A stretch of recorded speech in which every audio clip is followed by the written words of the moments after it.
Buenas tardes, bienvenidos a otra nueva entrega de nuestro programa de Simple Qué.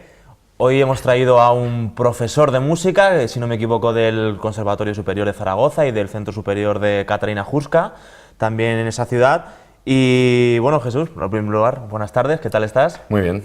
Pues nada, voy a preguntarte en primer lugar sobre un par de conceptos que nos has estado mencionando off the records, en concreto sobre el Homo sapiens y el Homo digitalis, y todo esto aplicado de alguna manera, no sé si a tu forma de enseñar la música. ¿Qué quieres decir con estos dos conceptos? Pues a ver, el trabajo que estoy desarrollando últimamente y el proceso de reflexión sobre todo, porque, bueno, también soy compositor, lo que pasa es que ahora estoy en una etapa, como iremos hablando a lo largo de la entrevista, no lo llamaría crisis, pero sí el hecho de que me estoy planteando lo que es ser compositor hoy día, lo que es incluso el concepto de música, que tampoco es que yo sea el primero, o sea, ya ha habido mucho, siempre ha estado en duda incluso qué es el arte y todo esto, ¿no?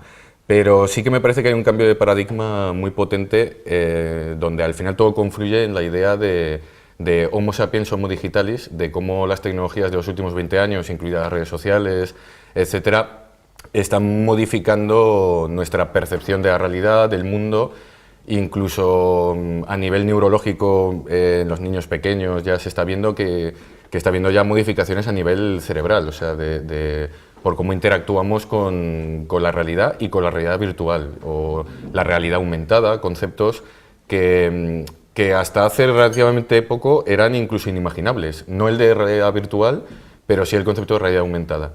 Y sobre todo, ya focalizándolo en la música, el tema que para mí es una palabra clave de interacción, porque al fin y al cabo en la música, pues a nivel instrumental, estamos interactuando con unas máquinas ya muy arcaicas, el piano, el violín, etcétera, y con ellas interactuamos de una manera muy concreta, que además está categorizada, ¿no? De pues, instrumentos de percusión, instrumentos de viento, etcétera.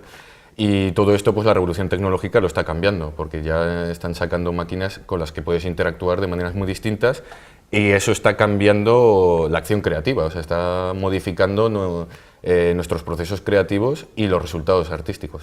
Entonces, en esta especie de cambio de paradigma del que nos estás hablando, la tecnología, ¿cómo vendría a funcionar hoy en día? Quiero decir, simplemente es un instrumento más que ayuda a mejorar o a matizar toda la técnica, digamos, existente en el arte musical, o se ha convertido en una especie de nuevo instrumento que amplifica y cambia por completo y supera todo lo que ya pueden hacer tanto los músicos como los instrumentos?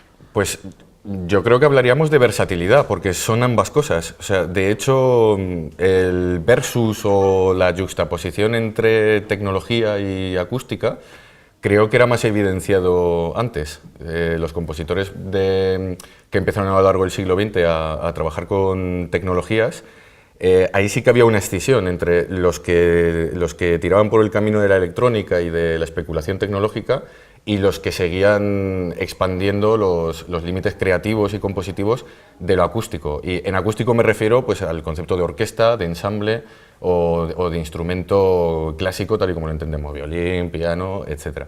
La tecnología actual lo que tiene es, paradójicamente, se hibrida muchísimo mejor con los instrumentos acústicos, con lo cual podríamos hablar de una categoría que a mí me gusta definir como cyborg, que es el hecho de que, pues, por ejemplo, tenemos un instrumento acústico que lo podemos procesar a tiempo real. Esto no es nuevo,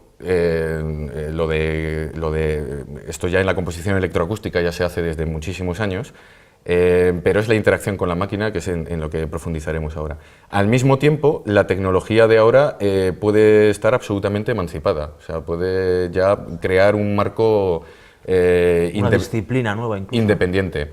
Nueva, con matices, porque sí que es cierto que con tecnologías desde hace muchos años se trabaja.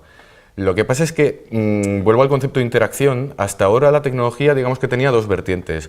Una vertiente más abstracta, basada en la programación y por lo tanto, a mi juicio personal, muy ajena a los procesos creativos, sobre todo porque se queda fuera la intuición, se queda fuera el instinto. Si tú estás metiendo líneas de códigos, al final estás más en un estadio racionalista y donde casi diría que hasta pierdes el objetivo artístico, estás más centrado en los procesos, incluso el resultado lo obvias porque estás más preocupado por ver qué es lo que pasa, o sea, estaríamos en un estadio más especulativo.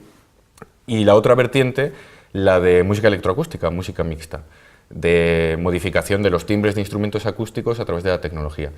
Lo que pasa es que la tecnología actual, para mí lo que trae de interesante es el hecho de que hasta ahora los aparatos de la primera vertiente serían los ordenadores, básicamente, y en la segunda vertiente lo que teníamos es sintetizador, también ordenadores, etcétera, pero sobre todo sintetizadores o grabadoras multipistas, cosas así, que en definitiva la grabadora multipistas no deja de ser botones, con lo cual no es un instrumento, es una máquina con la que tú vas definiendo parámetros y con la que vas haciendo acciones de todo tipo, lupeados o añadir efectos, etc. Y por otro lado, en las tecnologías más de interacción, de considerarlas como instrumentos musicales, lo que teníamos eran los sintetizadores, que al fin y al cabo están inspirados en el piano. No. Luego, bueno, salieron violines eléctricos que los puedes también conectar a un sintetizador, etcétera, pero al fin y al cabo hablamos de lo mismo, que es el hecho de que tú estás interactuando con la tecnología a la manera clásica.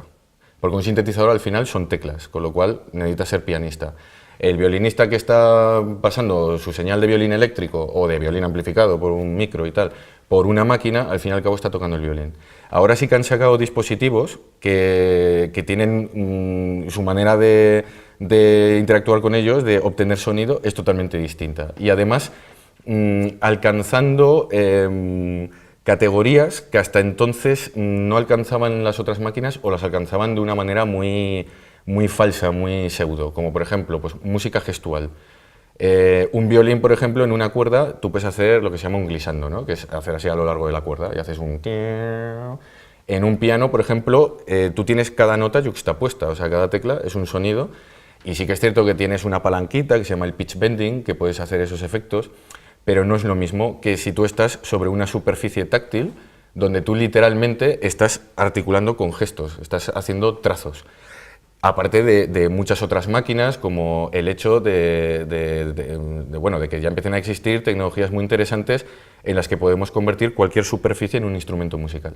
De manera que al ser cualquier superficie susceptible de ser un instrumento musical, la manera en que interactuamos con esa superficie es a lo mejor sería un poco atrevido decir infinita, pero si para nosotros ahora un instrumento es esta mesa, pues podemos golpear así, podemos hacer frotados, podemos hacer un montón de cosas, o las ventanas de detrás, etcétera. Entonces eso, claro, ya es una manera distinta de ya no solo de interactuar con el sonido, sino de concebirlo. O sea, al final se crea un feedback en el que se te ocurren cosas que por la otra vía no se te habrían ocurrido. Bueno, y que históricamente nunca habían aparecido antes. Claro, claro. O sea, aquí ya nos metemos en el campo de la organología. O sea, Entonces, bueno, me parece súper curioso en el sentido de que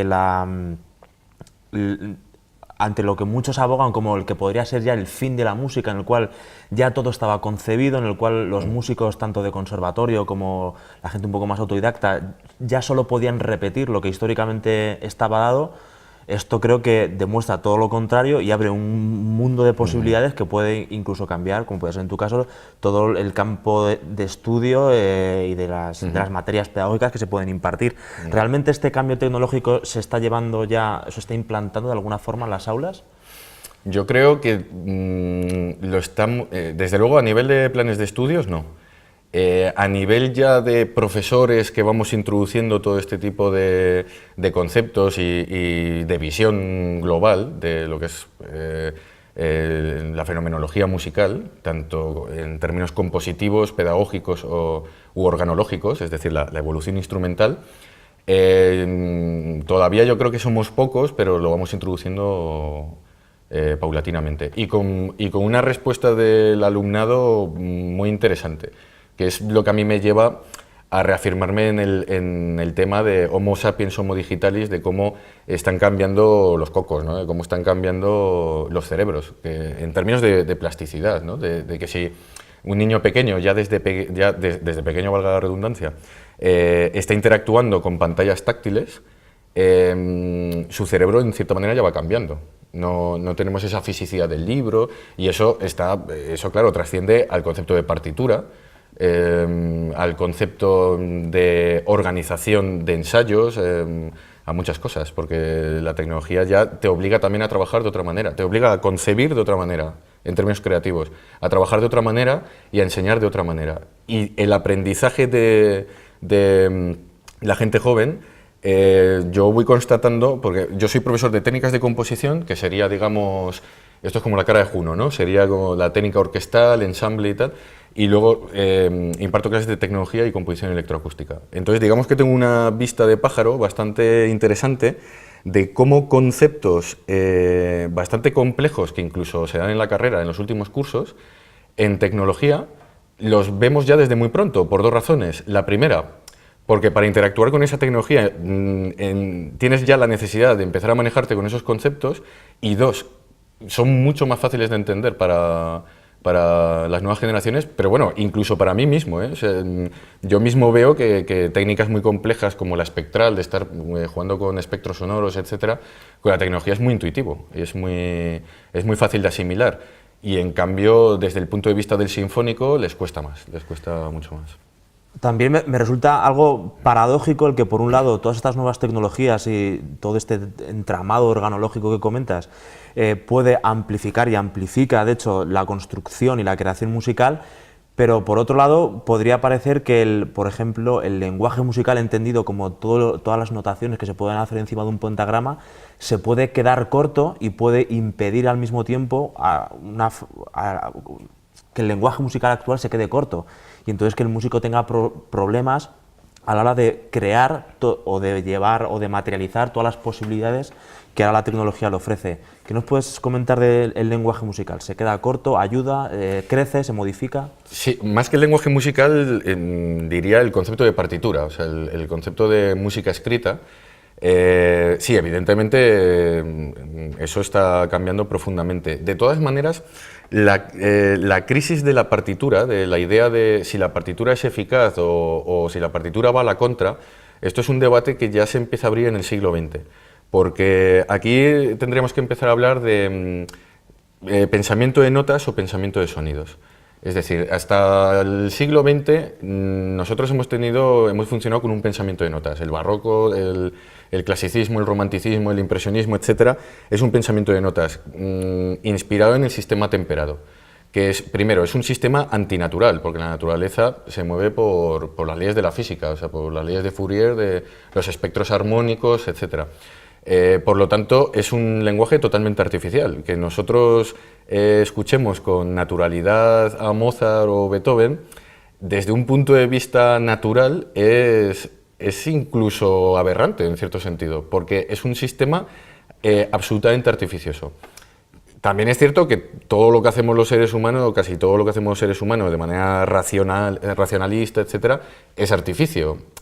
Por eso yo creo que conectamos, ¿no?, con ello. El tema es que un pensamiento de notas, que es una partitura, en definitiva, no deja de ser un pensamiento cartesiano, donde lo que tenemos son las alturas, las notas y la duración de las notas. Y luego tendríamos las dinámicas, tendríamos los ataques, indicaciones de cómo atacar esa nota, de cómo obtener el sonido de esa nota. Pero desde un punto de vista creativo es un pensamiento totalmente cartesiano, donde no se tiene en cuenta el sonido. Y no me refiero al timbre o al color, que eso sí que lo han tenido en cuenta los románticos y los impresionistas y tal, sino el sonido en su esencia más pura y más científica, por decirlo de alguna manera. La partitura, para mí, es básicamente un elemento de coordinación. Es decir, en una orquesta, por lo que es necesaria la partitura es para que un montón de gente esté sincronizada y sepa cada uno lo que tiene que hacer en cada momento. Lo que pasa es que ahí, bueno, nos iríamos a otros terrenos, como el hecho de, ¿es la orquesta un instrumento necesario hoy día? Porque no es un instrumento de nuestro tiempo, es un instrumento heredado, que eso sería otro tema, ¿no?, de por qué se sigue escribiendo para orquesta hoy. Alguien puede decir, bueno, en el cine se utiliza mucho la música de orquesta y tal y cual. No es cierto, se están utilizando librerías VST, ya desde hace mucho tiempo no se están utilizando apenas orquestas para grabar. Luego, la complejidad de las bandas sonoras de orquesta es muy sencilla, es un nivel de complejidad bastante bajo. No es como la época de Hitchcock o esta gente que imitaba sobre todo a la Segunda Escuela de Viena, ¿no? Que todas las bandas sonoras de Bergman y tal es muy Alban Berg y todo eso, y había más oficio. No voy a hablar de plagio, de que copiaban, pero sí que era clarísimamente inspirado en esa música que sí que tiene esos procesos. Pero en definitiva, vamos, volviendo a lo de la partitura, si tú concibes la partitura como un elemento básicamente de coordinación, en una música que necesita de esa coordinación, la partitura es fundamental e importante. Ahora bien, para mí, la partitura empieza a ser una perversión en el momento en que empieza a ser el lugar donde tú acometes tu acción creativa. Es decir, donde empieza y acaba claro, la creación musical. Exacto. O sea, aquí podríamos hablar de tres estadios, ¿no? En lo que sería un acto creativo, que sería el concepto, la vertiente conceptual, la vertiente más teórica, donde ahí estaría pues, la estética, cuál es la idea que quiero desarrollar, qué es lo que quiero transmitir, etc. Tendríamos los procesos, que es qué técnicas estamos utilizando para materializar ese pensamiento ya a un lenguaje musical, y finalmente el resultado, ¿no? Que es lo que le llega al público. Hasta el siglo XX todo ha estado siempre instalado en el resultado, porque las estéticas estaban unificadas. En el clasicismo, independientemente de la maestría que tuviera cada uno, sí, lo que tú quieras, pero al fin y al cabo había un convencionalismo de determinadas formas. Y de hecho por eso se puede acotar históricamente, ¿no? Exactamente, y lo mismo con el romanticismo, etc. La diversidad estética, el poliestilismo, empieza en el siglo XX y según se va avanzando en el siglo XX ya hablaríamos ya más de escuelas, más que de una estética unificada. Y ahí es donde la partitura, pues depende de por qué camino tira cada uno, empieza a ser conflictiva. Sobre todo porque para alguien que está en un estadio más conceptual, como podría ser John Cage, que es, digamos, de los más representativos, pues incluso el concepto de composición no tiene mucho sentido, porque trabaja con muchos elementos del azar, etcétera. Y la partitura muchas veces es un poco como el libro de Rayuela, ¿no? Que tú puedes escoger caminos, etcétera y tal. Si estás en un proceso, si estás más instalado en los procesos, pues iríamos hacia las músicas seriales, hacia las músicas puramente racionalistas, donde la partitura es un soporte esencial. Y si hablamos, por ejemplo, del jazz o de músicas más intuitivas, o la propia música contemporánea contempla estéticas muy intuitivas y poco racionalistas, etc., la partitura ya no tiene sentido. Entonces, el tema de la partitura sí que se ha hablado mucho durante el siglo XX. Gerard Griset ya en los años 70 hablaba de mapa y territorio, ¿no? El concepto de mapa y territorio, de que la partitura pues, es el mapa y el territorio es la acción musical en sí misma. Y él ya llamaba a la reflexión de los límites. De qué es cada cosa y qué función tiene cada cosa.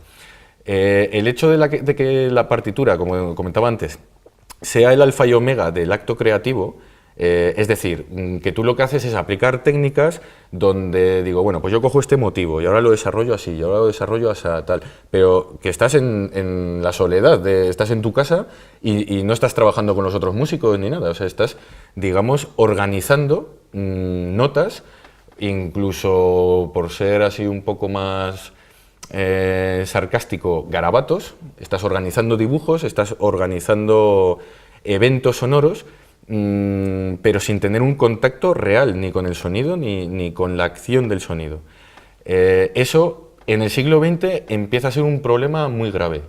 ¿Por qué? Porque en el siglo XX muchas estéticas ya empiezan a desvincularse del pensamiento de notas y empiezan a pensar en sonidos y a conectar sonidos. Entonces ahí tenemos muchas estéticas, desde las que contemplan el ruido, de conectar sonidos de este tipo, ¿no?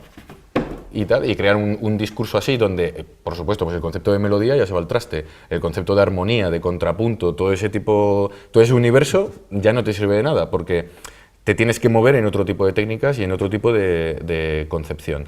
Sin embargo, por el formato, como todavía muchos de esos compositores siguen escribiendo para orquesta, y la partitura es un elemento de coordinación, necesitas de la partitura. Aquí es donde las tecnologías empiezan a romper un poco esto. Primero, porque la orquesta no deja de ser la búsqueda de más timbre, para poder texturizar mejor, tener una paleta de colores más amplia, ¿no? Pues al principio, pues básicamente teníamos cuerda y algún instrumento de viento, tal. Beethoven es el primero que empieza, digamos, a constituir la orquesta contemporánea, ¿no? Donde ya empezamos a tener de una manera clara los vientos madera, los metales, la cuerda, y donde ya empiezan a interactuar las distintas familias. Esto eclosionará sobre todo en el romanticismo. Wagner, por ejemplo, empieza a dar importancia al viento metal, que hasta entonces era o para momentos de potencia o de agresividad, etcétera, y él ya le empieza a dotar de melodía, etcétera. Y ya Berlioz con la orquesta de los 1000, ¿no? que lo que hacía era, venga, más gente, ¿no? O Stravinsky, orquestas inmensas. ¿Por qué? Porque se busca dos cosas, básicamente potencia, que sea un sonido apabullante, y por otro lado muchos instrumentos para poder generar muchas combinaciones entre ellos y poder generar muchos timbres. ¿Por qué digo que las tecnologías de los últimos años ya le quitan sentido a todo esto? Porque potencia, amplificas y, vamos, es que con un contrabajo lo amplificamos, le ponemos un ampli de 5000 vatios y nos comemos a una orquesta gigante. Con lo cual, el tema de la potencia, resuelto. Luego, el tema de la densidad, o sea, porque claro, alguien te podría decir, si tú tienes muchos instrumentos, puedes crear muchas líneas, con lo cual puedes crear tejidos contrapuntísticos y texturales muy sofisticados. Sí, pero las nuevas tecnologías, aparte de que podemos lupear, podemos grabar a tiempo real y sobreescribir sobre esa grabación, luego es que tenemos un montón de efectos, que con los efectos abro paréntesis, algunos son puramente efectos, pero otros yo los denominaría más procesadores de sonido, más que porque van más allá del concepto de efecto, donde ya podemos generar texturas complicadísimas y muy complejas con muy poco, con un instrumento, dos instrumentos, etc. De hecho, casi me atrevería a decir que con las nuevas tecnologías, como mejor funcionas es con poca gente, porque, como digo, la complejidad en términos de densidad la podemos crear con la máquina, y en términos de potencia es cuestión de coger la mesa de mezclas y en el volumen subirlo y ya está. No sé si todo, digamos, esta especie de muro con el que se encuentra, digamos, toda la música tradicional que tenemos a día de hoy, puede tener algo que ver con esa, digamos, discusión, que no sé hasta qué punto es real, digamos, entre los músicos de conservatorio y los músicos más autodidactas o más eclécticos que no pasan por la academia. Puede ser que haya músicos que realmente estén buscando fuera del conservatorio, fuera de ese marco ya preconfigurado, con muchas posibilidades, pero ya acotado, que busquen fuera del conservatorio lo que este no puede ofrecerles? ¿O es más un mito esta especie de confrontación?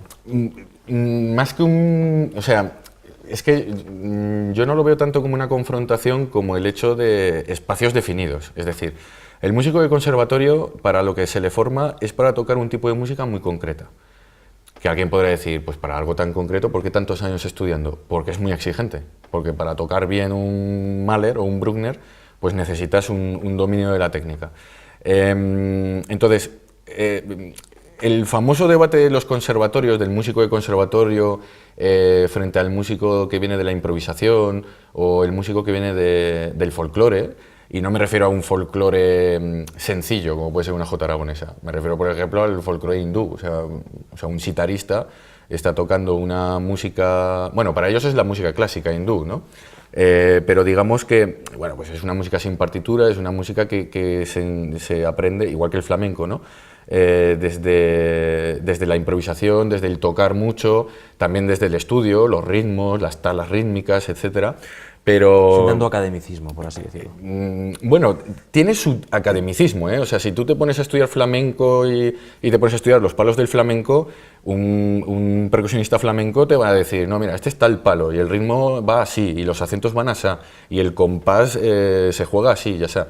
Pero sí que es cierto que luego, en el momento en que tú tocas, tú vas tomando tus propias decisiones y vas interactuando con los músicos, etc.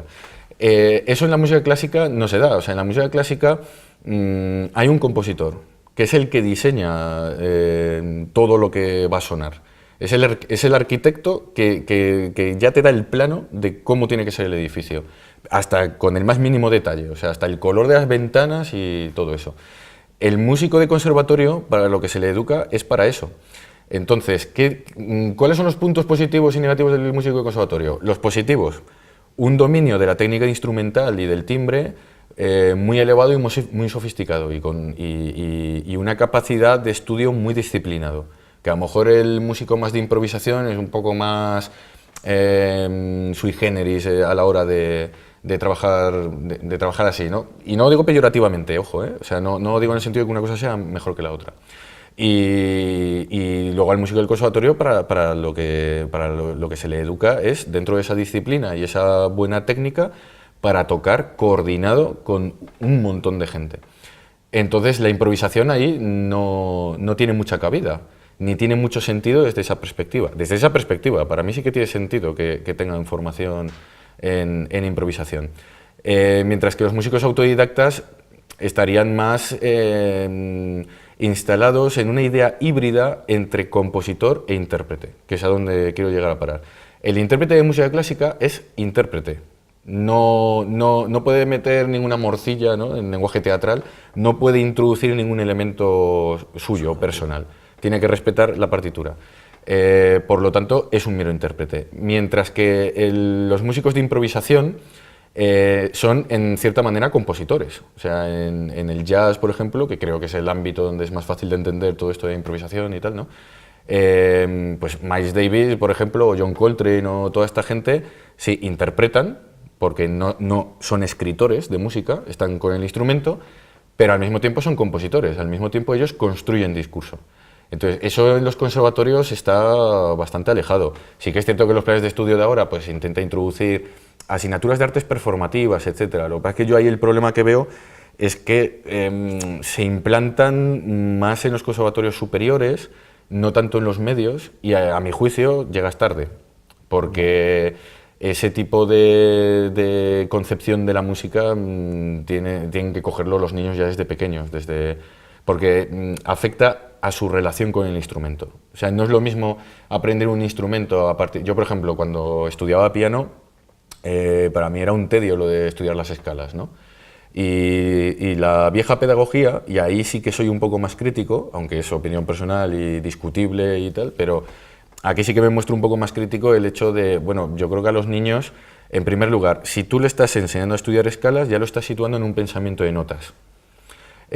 Segundo, no le estás dejando jugar con el instrumento, relacionarse con el sonido del instrumento. Le estás castrando, porque tú le estás diciendo a un niño, el piano se toca ahí, en las teclas, el violín se toca así. Y aquí entramos en un concepto muy interesante que entronca con la tecnología, ¿eh? O sea, iremos poco a poco... Es que tiene muchas ramas esto. Es difícil llevarlo a un tronco unitario, que es el hecho de la idea de considerar los instrumentos como objetos sonoros, es decir, cosas, objetos que producen sonidos de todo tipo, porque un piano es un instrumento sofisticadísimo, complejísimo. Tú abres la tapa y dentro tienes un montón de cosas. Entre otras cosas, tienes un arpa. De hecho, antiguamente los ingleses le llamaban harp in a box. Tienes un montón de clavijas que hacen sonidos. Las cuerdas, al tenerlas al aire, puedes interactuar con ellas de muchas maneras. Quiero decir, y volvemos a lo de las categorías instrumentales. El piano está considerado como un instrumento de percusión, porque tú tocas una tecla y un macillo golpea la cuerda. Ya, pero yo puedo concebir el piano como un instrumento de cuerda frotada.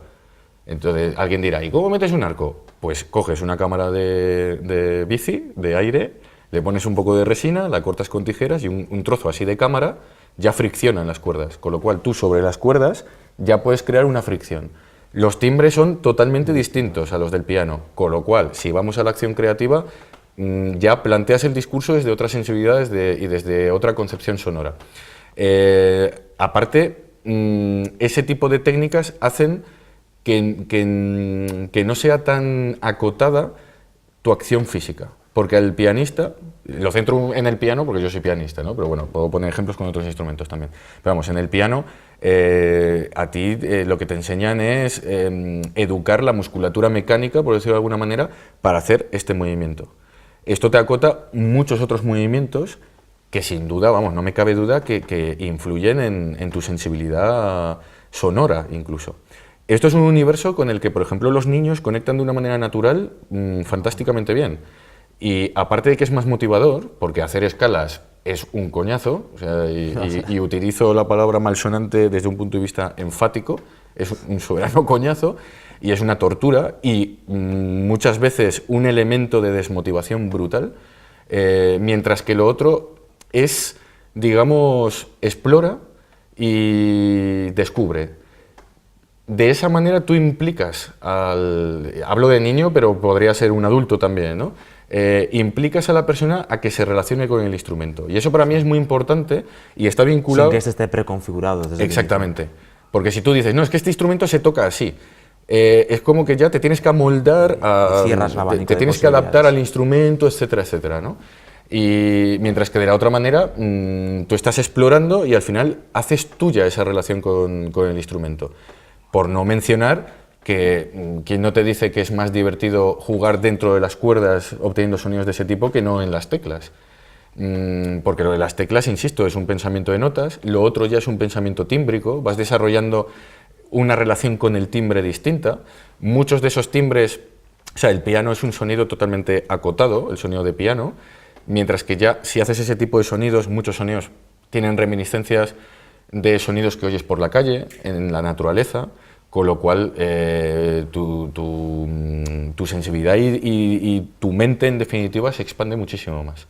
Y vas provocando el hecho de que el que se acerca al instrumento desde esa perspectiva tenga que ser creativo. Porque si tú estás explorando, necesitas estar buscando y por lo tanto ya estás introduciendo el elemento de creatividad y el elemento de interactuar de muchas maneras con el instrumento. Ahora lo golpeo, ahora froto, ahora cojo y pongo sobre las cuerdas cosas, objetos, para que cuando yo dé vibren y salgan sonidos diferentes. Y esto lo conecto con la tecnología desde el punto de vista de que las nuevas máquinas, como tú puedes interactuar con ellas desde acciones muy distintas y desde concepciones tímbricas muy distintas, ahí veo un punto de hibridación. Desde el punto de vista del acústico, algún iniciado podría decir, bueno, tú estás hablando de técnicas extendidas. Estaría la técnica ordinaria, que es el violín se frota en esta parte, con el arco así y con el instrumento así. Y las técnicas extendidas sería ya el hecho de, bueno, ¿y qué pasa si en vez de con las cerdas del arco froto con la parte de la madera, ¿no? Con el leño que se llama? ¿Qué pasa si en vez de frotar en esta parte de las cuerdas froto más aquí, froto más allá, no sé qué? Todo eso son las técnicas extendidas que necesariamente tienes que ir a otro tipo de movimientos y a otro tipo de sensibilidad en la escucha, en la interacción, etc. Y con eso las nuevas máquinas conectan muchísimo más. Has mencionado la palabra naturaleza. Yo quería hacerte aquí una pregunta que quizá conecte no solo con la música, sino con otras técnicas artísticas. Y es quizá un debate algo agotado, puede que un debate falso, y es si la tecnología nos viene a demostrar que la música, al igual que otras artes, repito, lo que hace es imitar sonidos de la naturaleza o conectarnos con ciertos fenómenos naturales ya preexistentes, o si por el contrario, la música en este caso y la tecnología mucho más, lo que hacen es producir más naturaleza. Igual, ¿es este binomio entre naturaleza y cultura es falso o crees que realmente tiene algún valor seguir manteniendo esa dicotomía? Aquí volvemos a lo paradigmático, de que la tecnología es por definición antinatural, es puro artificio, pero sí que es cierto que está mucho más conectada con la naturaleza, pero no desde el punto de vista la naturaleza entendida como el entorno natural que nos rodea, sino desde el punto de vista de la física, de la fenomenología sonora, ¿no? De cómo se comporta el sonido. La música, por su propia naturaleza, es un arte, valga la redundancia, de nuevo, es un arte que hasta ahora ha podido imitar muy poco la naturaleza, porque tiene su propia dialéctica. Quiero decir que, por ejemplo, en pintura... Sí, pero busca evocar emociones o sentimientos que la gente puede experimentar en su vida diaria. Pero eso también en el acústico, ¿eh? O sea, en el siglo XX ya tenemos vanguardias donde se trabaja el hiperrealismo y donde se obtienen sonidos de animales, incluso mecánicos, etcétera, con técnicas extendidas, por supuesto. O sea, ahí es donde tienes que ir a lo que mucha gente peyorativamente llama los ruiditos, ¿no? Que desde luego son ruiditos si tú vas sin ningún tipo de sistematización y sin ningún tipo de idea, de concepto que le dé sentido y que contextualice. De categoría, claro. Exacto. Porque si no pasa, pues como ha pasado con gran parte del arte abstracto, ¿no? Que al final... o sea, pues sí que por incapacidad de formalizarlo se desecha. Claro, y digamos que entra mucha gente por la puerta de atrás, o sea, gente que no tiene ni idea, pero como todo vale, ¿no? Y eso ha pasado en todas las artes, ¿no? O sea, en el momento en que Jackson Pollock pues ya te coge un pincel y te tira gotitas, pues ya cualquiera te pinta una raya en medio de la pared y eso es arte, ¿no? La música en ese sentido sí que ha estado más protegida durante más tiempo, porque sí que responde a unas leyes propias donde necesitas una formación más académica, pero sí que es cierto que a partir de, sobre todo, los años 50, empieza a haber compositores muy interesados en crear hiperrealismo. Evidentemente el hiperrealismo ya nos salimos primero del pensamiento de notas, nos metemos ya en un pensamiento tímbrico de sonido, pero estéticamente estamos en un pensamiento no emancipado, puramente musical, estamos imitando a la naturaleza. Es muy interesante y evidentemente no es una naturaleza real, es decir, con cuerdas nosotros podemos estar imitando grillos, etcétera, pero claro, son unos grillos un poco oníricos, ¿no? O sea, no son unos grillos reales, pero sí que es cierto que en el contexto en el que se crea, al final el espectador comulga con ese sonido y sí que estás escuchando sonidos hiperrealistas. Con la tecnología, evidentemente, con la tecnología eso, si tú quieres hacer sonidos absolutamente naturales, hiperrealistas, no tiene sentido, porque esto es como la fotografía y la pintura. Para eso grabas sonidos de la naturaleza y de hecho ya ha habido trabajos de esos, ¿no? De grabaciones de campo, donde grabo paisajes sonoros de la naturaleza o urbanos, ¿no? de la ciudad o humanos, de pues, ruidos ambiente o sonidos ambiente, etcétera. Entonces ahí ya no tiene sentido porque al igual que con la fotografía, ¿no? O sea, toda esta mentalidad de la pintura que tenía que, o la escultura, ¿no? Que tenía que imitar a la naturaleza, y tienes pues en el Renacimiento a todos estudiando anatomía para esculpir el músculo, los tendones, todo exactamente bien, y claro, luego entra la fotografía y ya no tiene tanto sentido. Claro. Y en cierta manera también por eso en el siglo XX empieza ya en los sismos, ¿no? A haber gente que se empieza a instalar ya no tanto en el resultado y en los procesos sí, en la técnica, pero van ya más al concepto, ¿no? Entonces pues tienes a los fobistas y pues vamos a cambiar los colores y tiene un concepto detrás incluso de percepción, ¿no? De qué es un rojo, qué es un marrón, qué es un verde, tal. O tienes pues a los cubistas que te dicen, bueno, pues esta obsesión de crear volúmenes y tridimensionalidad con las líneas de fuga, etcétera y tal, pues mira, yo lo que hago es, asumiendo que estoy en un estadio bidimensional, pues te pongo distintas líneas de fuga y tal, y te sale el cubismo, ¿no? Etcétera, etcétera, etcétera. O ya los conceptuales puros, ¿no? que nacen con Dada y que van evolucionando con pues hasta el pop art, ¿no? Hasta Warhol o hasta la estética de cómic, ¿no? Como Lichtenstein y toda esta gente. Y claro, ya el modelo natural, tan del Renacimiento, tan de Vasari, ¿no? Y tan de referencias sobre lo que debe ser el arte, ¿no? Que debe imitar a la naturaleza o que la naturaleza tiene que ser su modelo, etcétera. Eso se va diluyendo en el momento en que empiezas a tener tecnologías, porque la fotografía sin duda es tecnología y en su momento pues fue tecnología punta. Empiezan a tener menos sentido y entonces el arte para mí es cuando se empieza realmente a tener una configuración propia y a tener un lenguaje propio y una serie de códigos propios. Por eso empieza a ser también más inaccesible, por eso ya se necesita de una cierta iniciación para comprender lo que te están diciendo. En música pasa un poco lo mismo, en música sí que es cierto que es muy interesante el juego hiperrealista de acercarte a la naturaleza, sobre todo porque no deja de ser una naturaleza real, pero teniendo la posibilidad de registrar el sonido totalmente natural, o sea, si tú lo que quieres es imitar realmente la naturaleza, pues lo mejor que puedes hacer es grabarla y registrarla. Lo otro me parece interesante, pero para darle una vuelta de tuerca. O sea, en su momento, pues hace 30 años o 40, más bien 40, cuando había compositores que querían ya recrear pasajes hiperrealistas, pues está muy bien en ese momento investigar con eso. Pero me parece ya más interesante decir, vale, pues ya sé cómo obtener distintos sonidos, ahora voy a construir un discurso diferente. Y lo que pasa es que, claro, ahí ya empieza a intervenir las nuevas tecnologías que te ayudan mucho más a construir ese discurso ya propio, con una sonoridad propia. Déjame hacerte una pregunta algo sui generis, por llamarlo de alguna manera.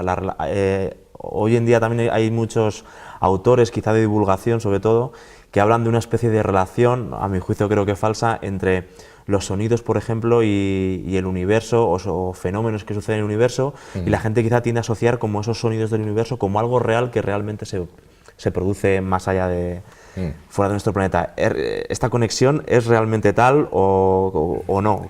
¿Cuál es la relación? De esto ya los antiguos hablaban con lo de la música de las esferas, ¿no? De que en el universo, pues cada planeta tiene su música, etcétera, y bueno, Murray Schafer en su libro El nuevo paisaje sonoro saca las escalas, ¿no? de cada planeta.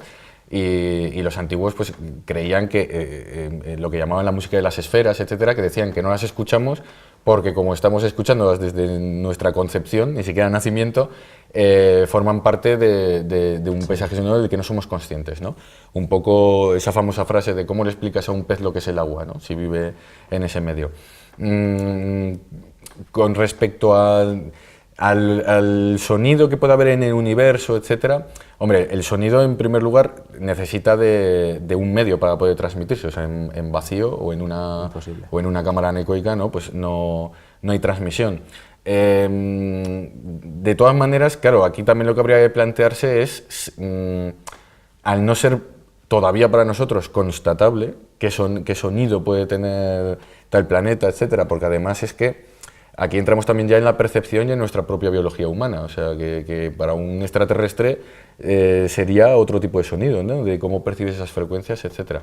Yo creo que en ese sentido, si hablamos de sonidos naturales, estamos hablando dentro del planeta Tierra, o sea, dentro de nuestro entorno natural.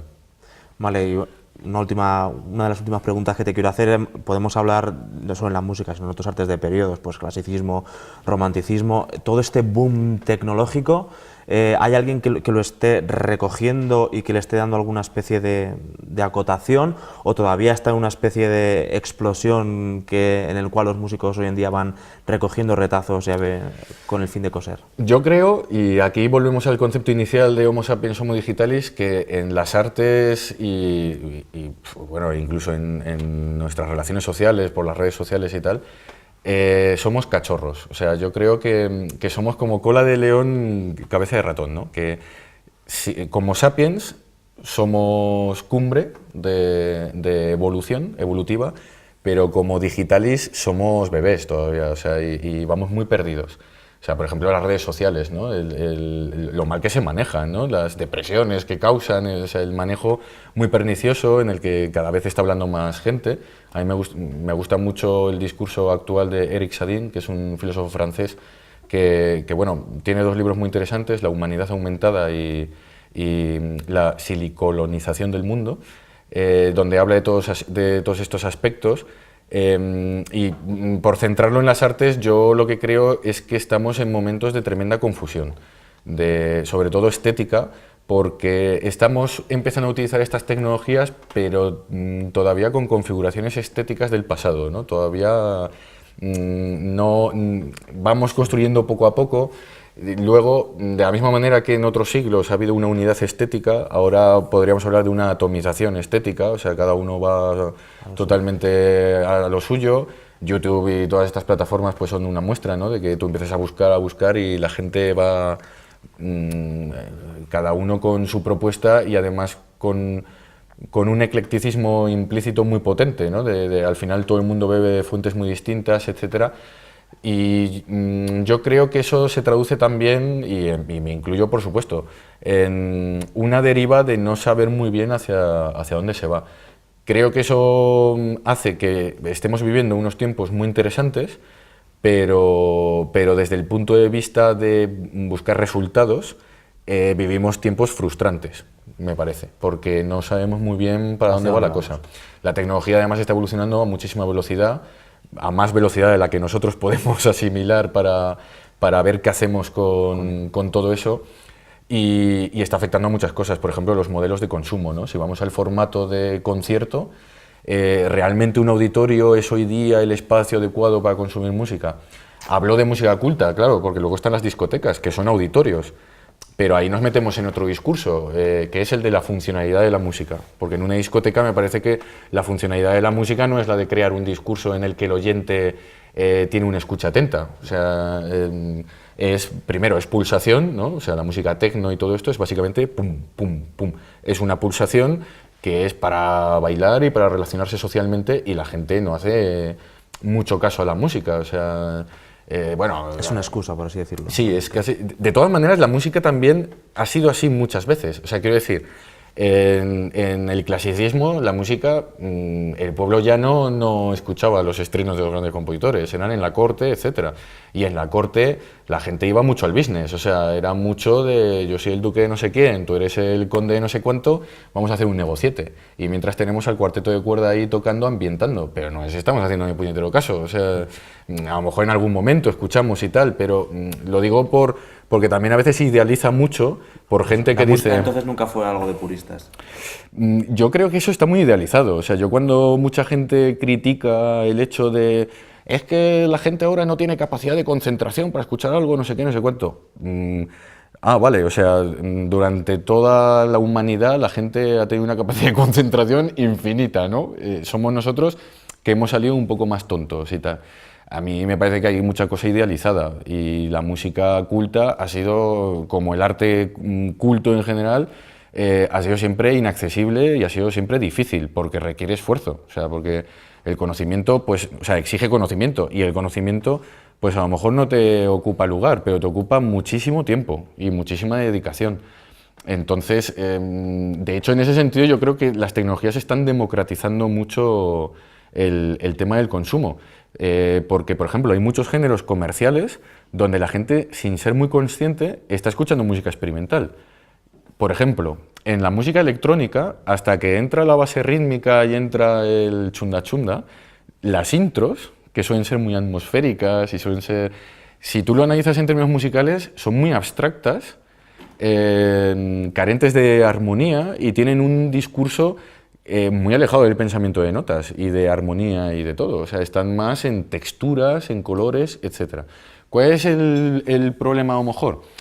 Que si tú eso lo concibes como intro, o sea, que luego ya entra el ritmo y entra los elementos de pensamiento de notas, pues la gente es como que se tranquiliza, ¿no? Si esa intro tú la alargas durante una hora, estaríamos en música experimental. A mí me parece, y esto yo son reflexiones que voy teniendo así un poco, que no sé si a veces son ideas de bombero, pero me parece que sin quererlo nadie está viendo un cierto elemento pedagógico en el sentido de que la gente poco a poco va asimilando texturas cada vez más complejas porque se van introduciendo en músicas de alto consumo.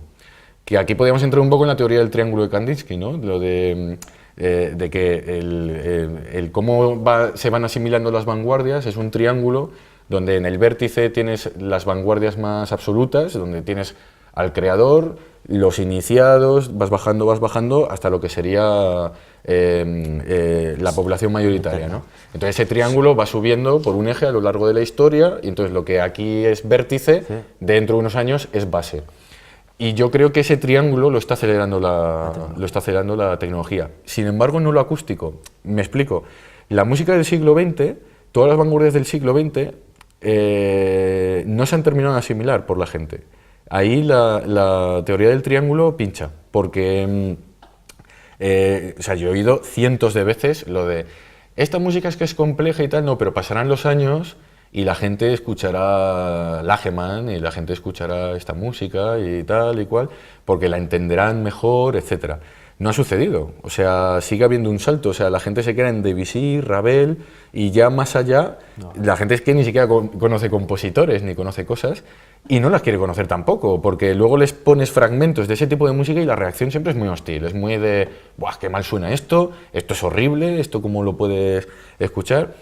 Claro, es otro tipo de percepción de escucha la que tienes que hacer, también como decía antes, al movernos en un lenguaje más abstracto se te cuela mucha obra mediocre, que realmente es mala, pero bueno, al margen de eso, hay obras que a mi juicio son impresionantes y aún así gozan del rechazo de la gente. Pero yo creo que es por el formato, por el hecho de que lo estás escuchando con una orquesta y es como que nosotros asociamos el sonido de una orquesta a una determinada dialéctica. Porque en tecnología luego tú haces texturas y procesos mucho más experimentales y entran mejor. Con lo cual, volvemos a Homo Digitalis.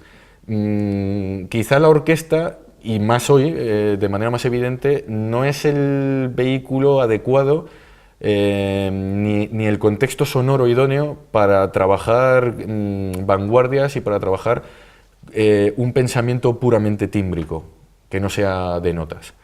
Incluso en los propios espacios. La gente que va al auditorio normalmente va a ver música clásica, música romántica, etcétera, música clásica, ¿no?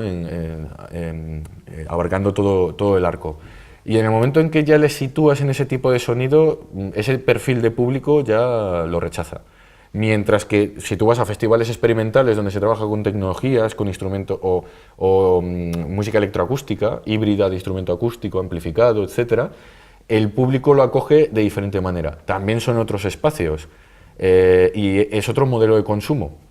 Y ahí vuelve otra vez el conflicto con el Homo Digitalis, ¿no? Yo, por ejemplo, he tenido muchas discusiones cuando yo he dicho de una manera muy vehemente y además pretendidamente vehemente para picar a la gente lo de vamos a ver, ¿cómo pretendes seducir a la gente joven que vaya al auditorio si tú tienes una luz de cocina? O sea, en gente que está acostumbrada a que la puesta en escena esté muy cuidada. Es que incluso una discoteca, que no es o sea, y lo pongo como ejemplo de algo que no tiene ningún elemento artístico. Y sin embargo tienes imágenes proyectadas, tienes cañones de luz, láser, no sé qué. Es decir, hay un contexto absolutamente onírico. O sea, casi hasta se podría hacer una extrapolación de lo que eran las iglesias, ¿no? Hace 4 siglos, ¿no? Esa Jerusalén celeste, donde la gente pues tiene una vida muy miserable y de repente entra en una catedral gótica y como todos los vectores de fuerza de arquitectura va por arbotantes y tal, la gente se creía que se sostenía todo sobre las vidrieras. Con lo cual es como, esto tiene que ser magia, esto tiene que ser el poder de Dios, ¿no? Que todo este peso, toda esta piedra vaya sobre las vidrieras. Luego, las vidrieras con los colores que tamizan la luz. O sea, hay toda una escenografía brutal, o sea, absolutamente teatral, ¿no? Y digamos que lo que pasa es que, claro, en ese sentido era desde un punto de vista de la mística, de esto es la Jerusalén celeste, este no es tu mundo real, es otro universo, etc. Lo que pasa es que yo creo que el arte tiene que entrar también en eso, en esa, o por lo menos yo lo concibo así. Tipo de juegos. Claro, o sea, el arte yo creo que tiene que tener ese punto también de ahora te metes en otro mundo. Y para meterte en otro mundo te tengo que contextualizar, apelando a todos tus sentidos. El problema para mí de los auditorios es que apelan a un solo sentido, que es el del oído. No se tiene en cuenta el sentido de la vista, no te crean una iluminación, un contexto que te pueda contextualizar. Incluso olores, o sea, ¿por qué no se trabaja también con el hecho de trabajar con diferentes aromas que haya de repente, etcétera? Claro, los puristas con esto pues delimitar su campo y lo que hacen es fraccionar, digamos, las artes y al final se consigue, o sea, a tu juicio, vamos, lo contrario de lo que se persigue. Es que, si a ti te están estimulando todos los sentidos, desde luego la experiencia es mucho más intensa que si te estimulan un solo sentido. Y desde luego, en cualquier centro de ocio, vamos, en tu casa con el home cinema, o sea, ¿qué es el sonido envolvente? ¿Por qué las pantallas de televisión son cada vez más grandes y algunas son así curvas y tal? Pues entramos en el concepto de realidad inmersiva. Porque tú tienes tu realidad, pues te das una vuelta, te das un paseo y ahí tienes tu realidad. Pero si tú consumes una película o consumes algo que ya es artificio, que no es darte un paseo, lo atractivo es que tú tengas una envolvencia sensorial, o sea, que tú realmente te metas en otro mundo. Esto es algo que la música clásica ha descuidado por completo. O sea, entonces, claro, a gente que es Homo Digitalis, O sea, gente que es muy joven, que está con las tablets, que está con los cascos, que escucha la música amplificada, perfectamente postproducida, perfectamente ecualizada, etcétera, etcétera. Son, aparte de homo digitalis, homo videns, ¿no? Que es como uno de los términos también que están en conflicto, es decir, que son seres muy visuales y con una interacción muy visual, con gente que está acostumbrada a interactuar táctilmente con las cosas, ¿no? De pantallas que ya no es un emisor de imagen, sino hay una interacción sobre lo que sucede ahí y sobre las acciones que tú vas haciendo, etcétera. Pues claro, que te pongan en un auditorio una iluminación que no te lo pone muy fácil para ponerte en un estado de concentración y de una escucha casi incluso mística, podríamos decir, o concentrada, si quieres, desproverlo de espiritualidad, etc. Sí, donde incluso las propias butacas, ¿no? El formato de las butacas, de cómo, del hemiciclo y tal. O sea, yo creo que eso podría ser muy válido para el Sapiens. Porque no se juega tampoco con el público como, digamos, como elemento que hay que incluir dentro de la propia escenificación. Sí, sí. No sé si por lo que estás abogando un poco. Sí, bueno, que el público interactúe con la obra de arte, eso sería otro tema. No necesariamente tiene por qué haber una interacción, pero sí el hecho de introducir... O sea, yo aquí hablo de contextualización, sobre todo, de crear un contexto. Y aquí, por ejemplo, pues la gente muy purista sí que se me ha hecho muchas veces a la yugular, ¿no? De decir... Pero es que tú lo que estás haciendo es dar un caramelito a la gente. O sea, si tú escuchas Chopin, por ejemplo, los nocturnos de Chopin, tú tienes que estar concentrado y no tienes que necesitar ningún elemento externo. Si no, significa que eres un inculto. Y entonces te sacan el tema de... Es que esto es un problema de incultura. Es que la gente no es culta y tal y cual, y entonces con un Chopin se aburren porque estamos en una sociedad de consumo y tal y cual. Pues ya. Y si ahora ponemos Chopin... y en vez de en un auditorio lo hacemos en una sala diáfana y ponemos colchones y, por ejemplo, pues un pianista en medio y la gente todo colchones rodeados y la gente tumbada escuchando los nocturnos. Y el concierto, en vez de a las 20 horas de la tarde, a las 12 de la noche, etcétera, etcétera. Ese tipo de cosas las han hecho pocos artistas, pero se han hecho, la afluencia de público ha sido masiva.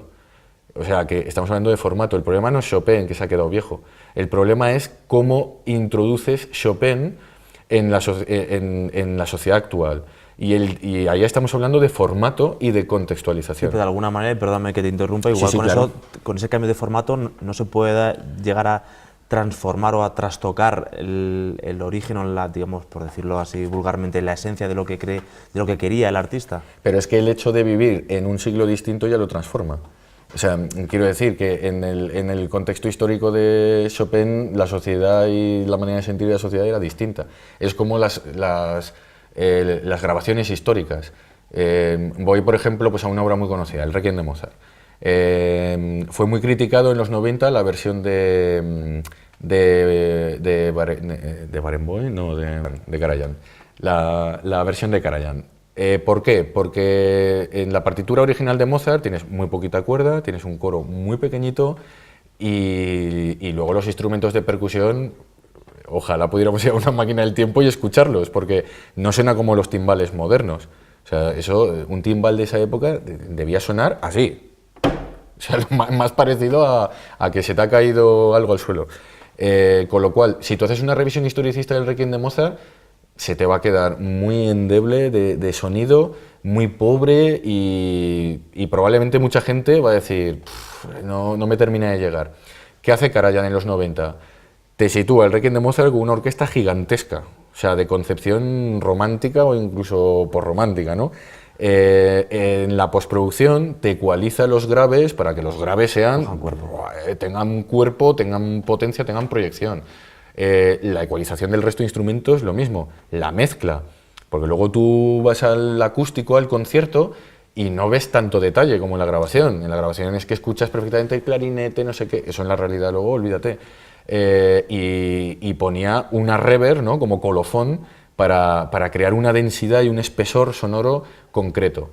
Entonces, fue muy criticado Karajan en ese momento. Es que eso es maquillar la obra, estás prostituyendo la idea original de Mozart y tal y cual. Bueno, es que como dice, y me remito de nuevo a Murray Schafer en el nuevo paisaje sonoro, cada uno es hijo de su tiempo y del sonido de su tiempo. Si estamos en una sociedad amplificada donde el 95% de la música que escuchamos no solo está amplificada, que la escuchamos por cascos o equipos de música, es que está postproducida, o sea, es que está grabada con micros, está mezclada, está ecualizada, se le han aplicado filtros, se le ha aplicado mezcla. Ya en la mezcla estás alterando, porque estás diciendo, este instrumento mejor subimos un poco, ya estás haciendo trampas. Entonces, ¿es legítimo o no es legítimo? Bueno, pues para eso tienes conciertos historicistas y conciertos no historicistas. Desde el punto de vista de qué es mejor que tal, pues ni lo uno ni lo otro, yo creo. Desde el punto de vista de qué conecta mejor con el público actual, el no historicista, o sea, el que te trae esa música a tu presente. Y ahí volvemos al formato de concierto, al formato de timbre, o sea, de orquesta. Bueno, Jesús, me gustaría preguntarte ahora un poco por todo tu trabajo, más allá de tu labor como docente, exactamente de dónde vienes, cuál ha sido tu evolución o tus patrones, cuáles son los criterios con los que te mueves. Bueno, pues yo desde bastante joven, ya cuando estaba en el grado profesional, ya estaba bastante interesado en músicas improvisatorias, sobre todo en el jazz, y estudié con Coco Fernández, que era un tipo de una técnica y unos conocimientos envidiables en todo lo que era performativas, improvisación, jazz y todo eso. Lo digo porque yo cuando empecé composición ya entré con una mentalidad muy poco purista y en cierta manera cuestionando, todo el discurso de la música contemporánea del siglo XX. Cuando digo cuestionando, desde el respeto, porque yo tenía ganas de aprender y digamos que iba receptivo para entender bien por dentro eso, pero La puerta abierta siempre. Sí, y teniendo muy en cuenta también las enseñanzas que tenía por el otro lado, ¿no? Que a veces iban a la par y otras veces eran contradictorias. Entonces, bueno, eso también está muy bien porque ya desde un principio me iba cuestionando muchas cosas y además debatía cosas con él, etc. Luego, bueno, pues hago la carrera de composición y la verdad es que me va bastante bien. O sea, en el ámbito académico, pues bueno, gano algunos concursos internacionales y tal, y eso pues hace que a edad temprana empiece a tener encargos, etc. Entonces, durante esa época sí que escribí para orquesta, para ensamble, muchas cosas, y viví bastante bien desde dentro cómo va ese mercado, por decirlo de alguna manera, porque no solo en términos creativos, sino en términos de todo lo que hablábamos antes, de los contextos, etcétera. Porque ya me chirriaba en esa época el tema de los formatos y el tema de los contextos donde se hacían los conciertos, ya me provocaba muchas dudas, incluso de si me interesaba seguir por ese camino. Seguí y tal, y en 2015 más o menos, digamos que el tema en 2013 el tema de volver a escribir para orquesta o para ensambles, digamos que ya lo deseché y empecé a trabajar con colectivos experimentales que ya había trabajado pues con 20 y pocos años, pero digamos formándote, o sea, trabajando pues con gente con mucha experiencia y tal, pero vas como cachorro, ¿no? Y en esa época fue como volver al experimental con toda con todo el bagaje de haber escrito para orquesta, ensamble y tal, que en algunas cosas no tiene mucho que ver, pero en otras sí, y en cualquier caso pues te da una visión más amplia. Y empecé, digamos, a desarrollar proyectos, no obras, o sea, no cosas de típico encargo de obra de orquesta de entre 15 y 20 minutos para esta plantilla y tal y cual, que eso ya te digo, en 2013 ya es que me parecía absurdo y por honestidad intelectual lo abandoné. Entonces empiezo pues a juntarme con gente que sí que está entre medias institucionalizada, pues estoy hablando por ejemplo del colectivo Neopercusión en Madrid, que digamos que tocan música contemporánea institucionalizada, etcétera, pero con bastante frecuencia desarrollan proyectos no necesariamente experimentales en el sentido de hacer cosas rarunas y tal, pero que también. Pero proyectos en los que se cuida mucho el concepto del formato. Pues, por ejemplo, trabajé con ellos en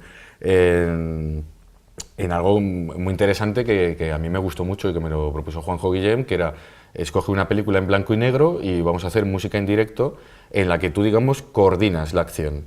Y ahí no hay partitura. Ahí es donde ya empiezo a renegar como compositor de la partitura y digamos que empiezo a aplicar o intento, porque el camino es duro, ser coherente entre mi vertiente más teórica de las reflexiones que voy teniendo y de lo que voy observando, y el luego plasmar esa coherencia en mi trabajo.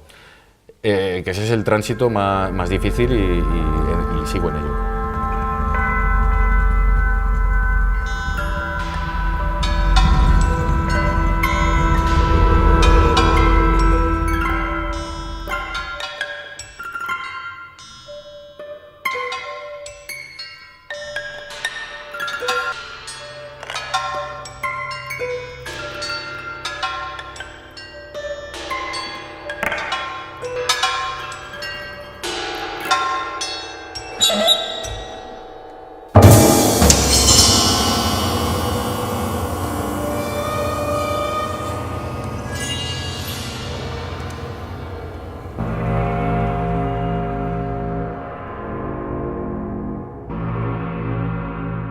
Entonces, pues en ese proyecto, en esa época me cuajaba muy bien la idea de Miles Davis de los 70, cuando abandonó el jazz y se puso a hacer fusión con experimental.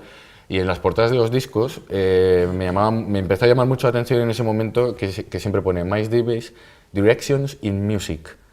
Es decir, no pone compositor, no pone composed o arranged, porque evidentemente ni él está haciendo arreglos ni está componiendo. Él se está juntando con una serie de gente, pero no es una improvisación libre, tampoco son estándares de jazz sujetos a una partitura. Es decir, él está actuando como un compositor en el que no es el papel, no es tanto el mapa como el territorio, el campo de acción creativa. Es decir, que no se trata de me encierro en mi casa a escribir en un papel meses y os doy las partichelas y los materiales, sino que lo que vamos a hacer es juntarnos varios días o varias semanas y tal, a tocar juntos, disponemos de tecnología, es decir, podemos grabar esas sesiones y trabajar luego sobre y trabajar sobre ello. Y así es como empecé en este proyecto a trabajar de la manera en que trabajo hoy día, que es el hecho de aprovechar las tecnologías, o sea, de decir, bueno, lo primero de todo, el casting. Eso de que el músico de conservatorio es el más adecuado porque es el que más técnica tiene y tal, si nos metemos en este territorio yo necesito un perfil de músico que sepa improvisar y un perfil de músico que domine las técnicas extendidas, o sea, lo que yo siempre digo muy amablemente y con muy buenas intenciones, un friki de su instrumento, o sea, alguien que esté horas experimentando con el instrumento, poniendo aquí plastilina, no sé qué, no sé cuánto, sacar sonidos. Entonces, lo primero, el casting, esa homogeneización de los conservatorios es válida para lo que se entrena en el repertorio orquestal que hemos comentado antes, ¿no? Pero para este tipo de cosas necesito gente de perfil creativo, gente que domine la técnica pero que sepa construir un discurso y que tenga peculiaridades, o sea, que eso que yo envidiaba mucho del jazz y de las improvisatorias, porque claro, yo es que mamé eso, y yo lo viví, el hecho de decir, a ver, es que hay cosas que solo le salen a este tipo o a esta tipa. Y no puedo sustituirlo por otro es músico. insustituible, exacto. O sea, ya no es un instrumento, no es un instrumentista, es mucho más. Entonces empecé a tener claro que esa homogenización a mí me perjudicaba y que el casting, la selección de tus músicos, pues como hacía ya Thelonious Monk o como hacía toda esta gente del jazz, que para mí era lo natural.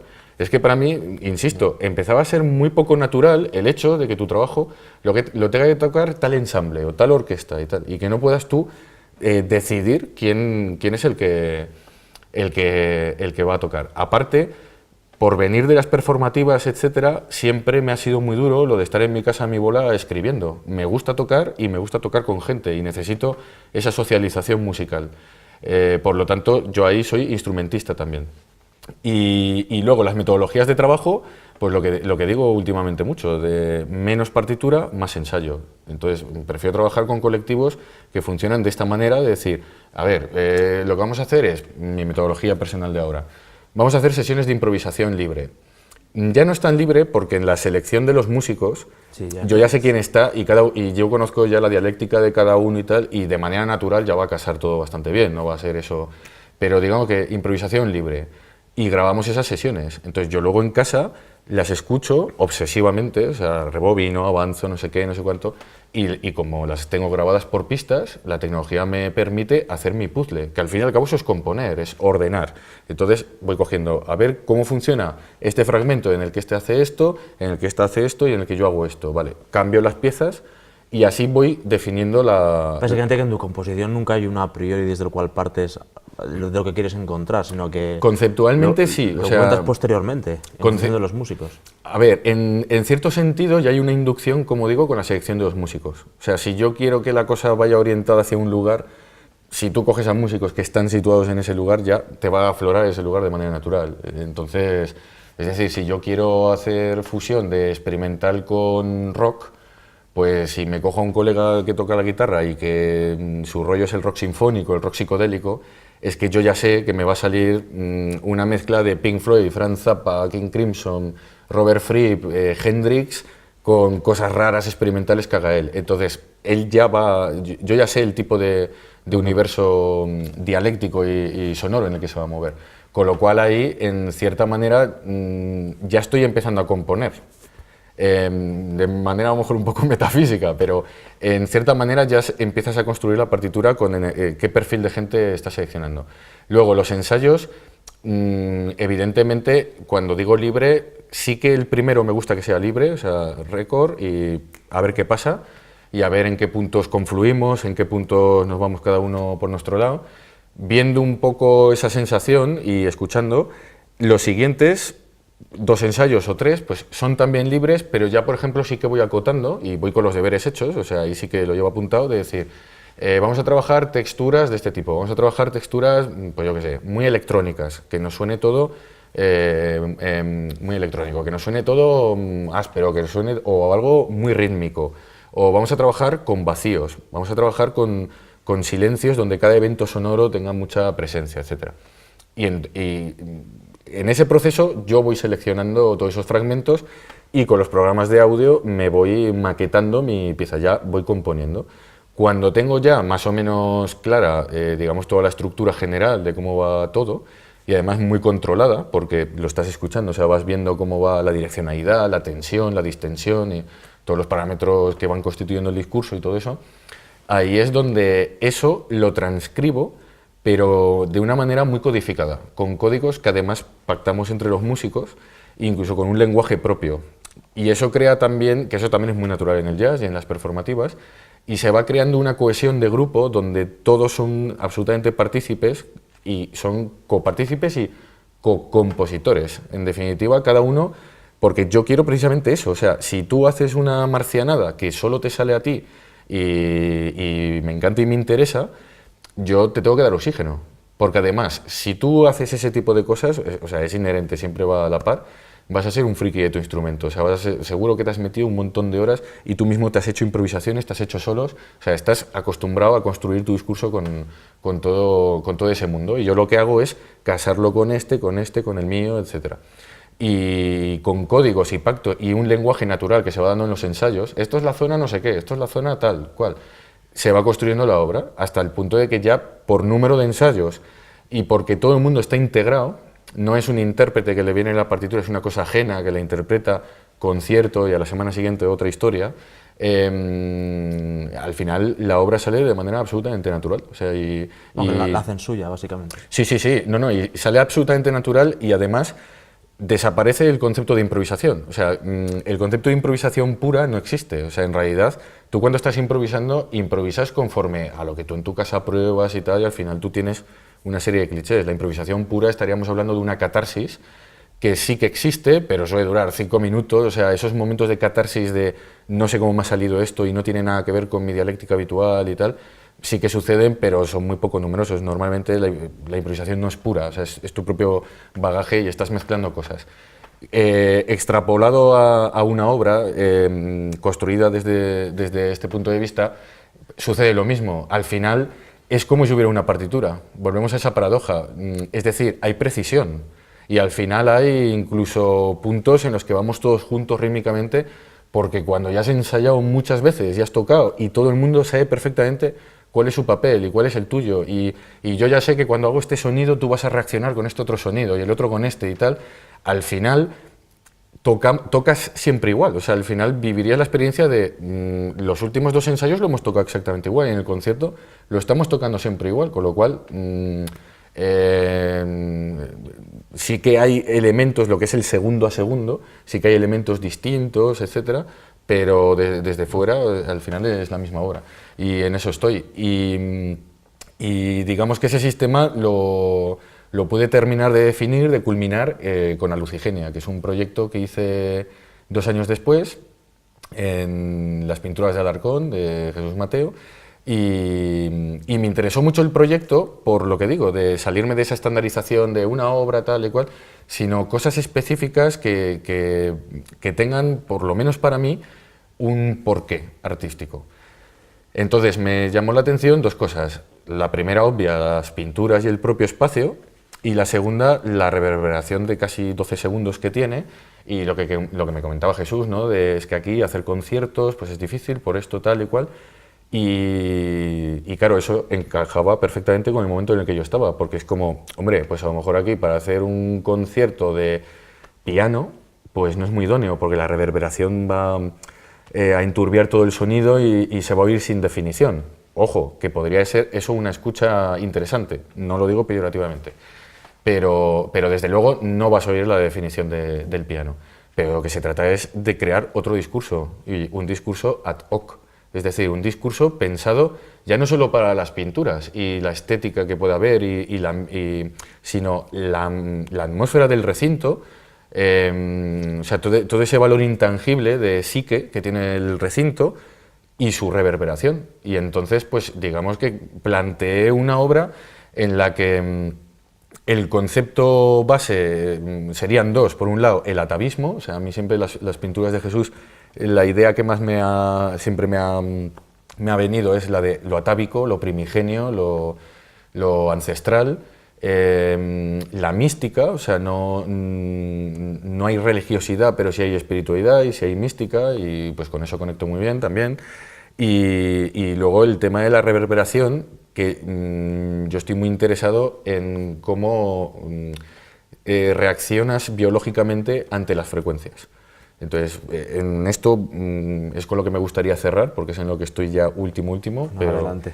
pero con el tema de Lucigenia, pues digamos que la idea poética, el atavismo, y por otro lado, la idea de crear un bestiario sonoro, que se me ocurrió un poco así de manera sináptica, como... o sea, no fue una idea detrás de un proceso de ponerme a pensar. Impulsivo. Fue, sí, el decir, me gustaría hacer una especie como de versión bestiario de las figuras y las formas que hay en las pinturas, y luego jugar con el concepto de que las pinturas, yo cuando entré, además, bueno, tuve la suerte de que la primera vez que las visité fue a las 2 de la madrugada, a puerta cerrada, con Jesús, y además cuando entré me dejó que entrara solo y que estuviera unos minutos solo, ¿no? Y la sensación que me dio fue como de entrar en una especie de cámara mortuoria, como una especie de pirámide o de mastaba o de espacio extraño, ¿no? Y ajeno un poco a todo. Y con una atmósfera entre inquietante, pero positivamente inquietante, y de escuchar el silencio. O sea, que yo me fijo mucho en eso porque cada espacio tiene su silencio. Y el silencio de las pinturas es un silencio, porque el silencio absoluto no existe, es un silencio muy concreto. Y me gustaba jugar con ese silencio. Es decir, en mi obra también tenía muy claro que el telón de fondo sería ese tipo de silencio. Y jugar con las pausas, no desde el punto de vista de la respiración musical, sino desde el punto de vista de el silencio como un elemento sonoro que se integra, y el vacío, ¿no? O sea, un poco el positivo y el negativo, como la escultura constructivista y deconstructivista, ¿no? Que a veces la forma es la propia escultura y a veces es el vacío, ¿no? Contenido en las formas. Y esa idea, en términos sonoros, pues me interesaba.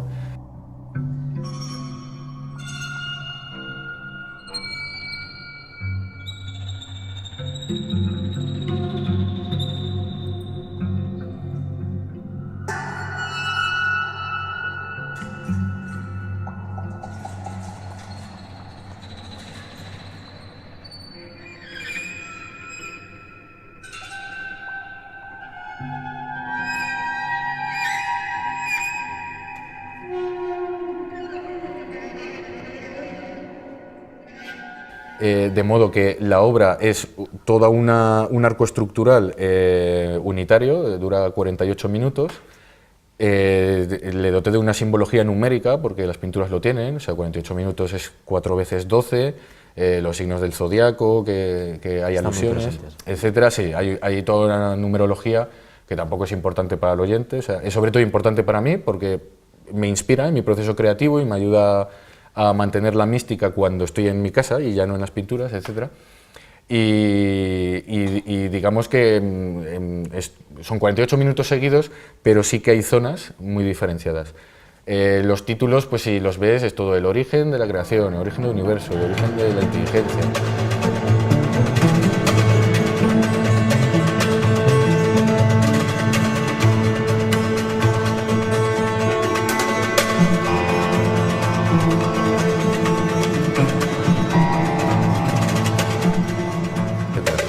Y lo que hay es básicamente una combinación de bestiario sonoro, que serían los sonidos más abstractos, pero contextualizados con las pinturas.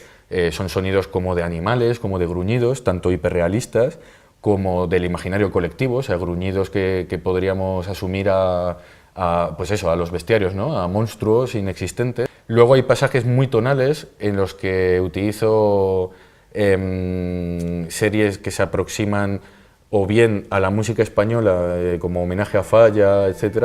Hay una versión de la nana de Falla, pero hiperralentizada, o sea, como si la estiráramos.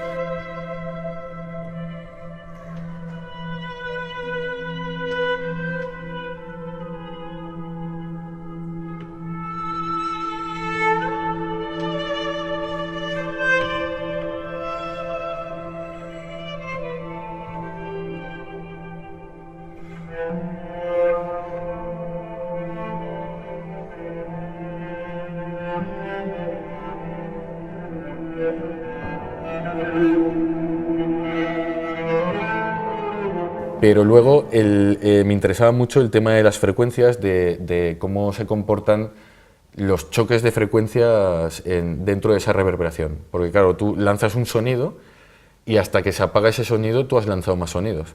Entonces yo planifiqué mucho el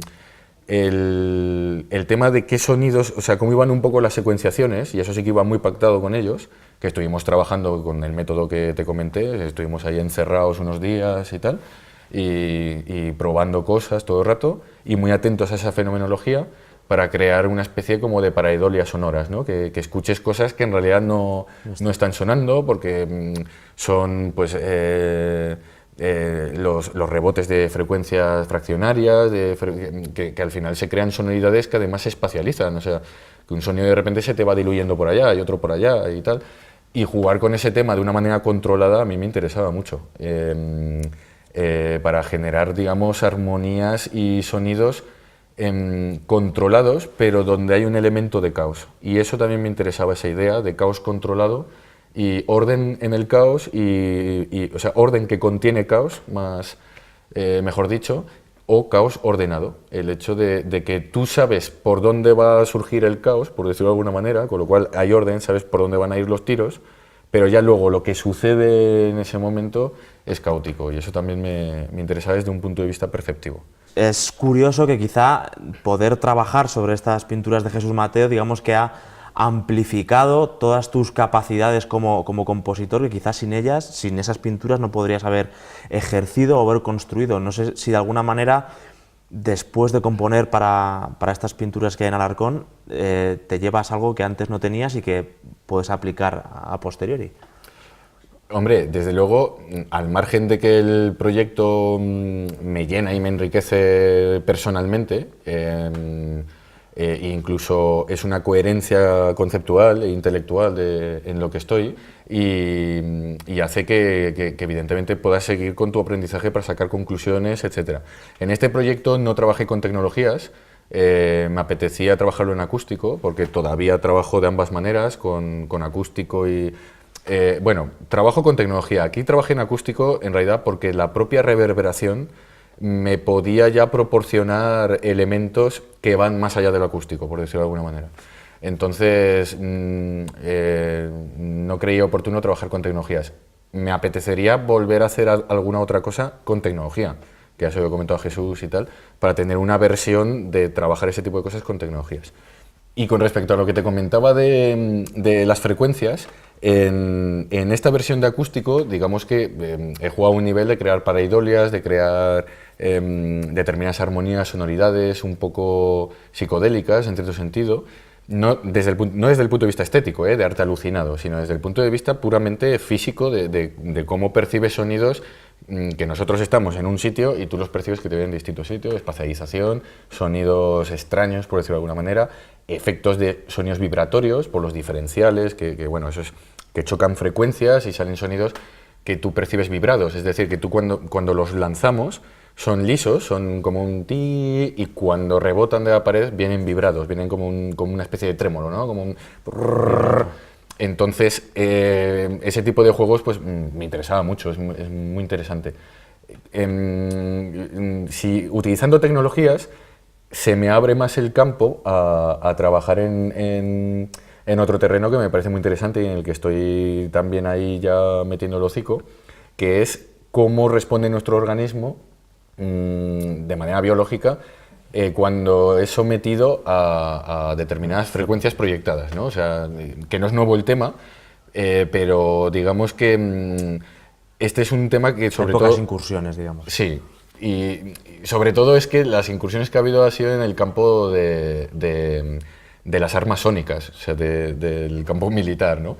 Evidentemente no estoy interesado en crear armas sónicas, no estoy interesado en crear un discurso musical agresivo, además en términos explícitos de que pueda causar daño, pero sí que me interesa utilizar esas frecuencias y meterme un poco en ese campo para provocar determinadas sensaciones e incluso emociones que ya no serían subjetivas, o sea, ya no dependen de tu imaginario o de tu conocimiento, etcétera, sino que, es decir, pues que si te lanzo una determinada frecuencia en el que entra en vibración un órgano tuyo, te va a provocar una determinada sensación, dolores de cabeza o sensación de náusea o sensaciones por contraste de tranquilidad, o sea, digamos que flujos de tensión y distensión biológica ya, entremezclado con un discurso musical o sonoro, ¿no? Para ser más preciso.